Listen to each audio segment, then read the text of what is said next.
지금까지 읽은 일본 역사책 중에서 가장 감명 깊은 책이었다. 버릴까 말까 고민을 많이 했다. 그 정도로 정말 웬만하면 버리지 않을 소장 가치가 있다고 자신 있게 말할 수 있다. 이 책을 보면 학교에서 배웠고 그렇게 아는 조선이 달라 보인다. 일본도 달리 보인다. 그리고 머리에 하나의 의문이 떠올랐다. 우리가 일본을 업신여겨도 될까? 학창시절의 국사 시간을 떠올려 보면 우리는 한민족이고 홍익인간으로서 착한 민족이며 타국의 침략을 당해온 불쌍한 민족이고, 특히 일본의 임진왜란은 이루 말할 수 없이 나쁜 행위이며, 하지만 우리는 이것을 이겨낸 대단한 민족이라 배웠다. 하지만 진실은 아주 냉철하게 봐야 함을 깨닫는다. 일본이 임진왜란을 일으킬 정도로 조총으로 무장하고 강한 것은 서양과 교류하며 무기를 고액으로 구매한 것이 시초였다. 무기를 구매할 수 있는 돈은 당시 일본이 세계 은의 3분의 1을 생산하고 있었고, 이 은 생산 기술은 조선의 기술자 2명에게서 전수받았다. 여기가 핵심인데, 이 조선의 기술자 2명은 노비였고 조선에서 은 생산을 금지시키면서 일본으로 넘어간 것이다. 이런 아이러니함을 학교에서는 가르쳐주지 않는다. 특히 가르쳐주지 않는 것은 일본의 근세다.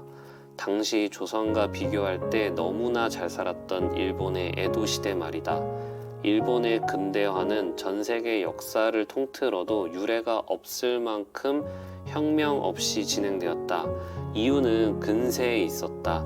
이미 에도 시대에 근대 사회에 있을 법한 것들이 이루어지고 있었다.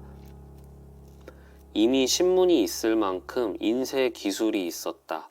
화폐 경제, 선물 거래, 교육 시스템 등등 놀라울 정도다. 조선 통신사가 갈 때 일본에서 환영했다는 걸 보고 위안을 삼는 게 우리 한국이다. 전 국민의 절반을 노비로 삼으면서 도덕성을 강조하던 조선 시기에 일본은 외과 수술을 하고 있었다. 총이 우연히 일본에 먼저 접한 것이 임진왜란의 원인이라고 말하는 사람이 간혹 있다. 착각하지 마라. 조선이 먼저 총을 접했고 그것을 창고에 박아두었던 게 조선 조정이다. 쇄국의 결과는 망국일 뿐인 것이다.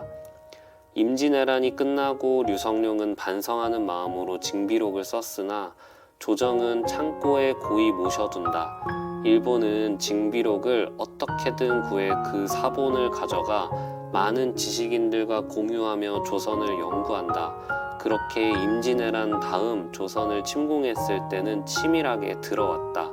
이게 학교에서 가르쳐주지 않는 역사다. 이 책을 추천한다.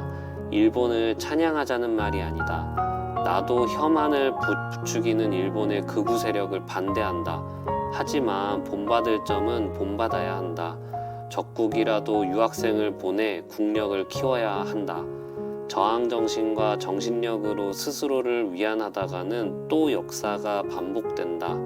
다음번에 회복할 수 없게 나라를 잃을지도 모른다. 그게 일본이든 중국이든 누구든 말이다. 오늘 영상은 여기까지.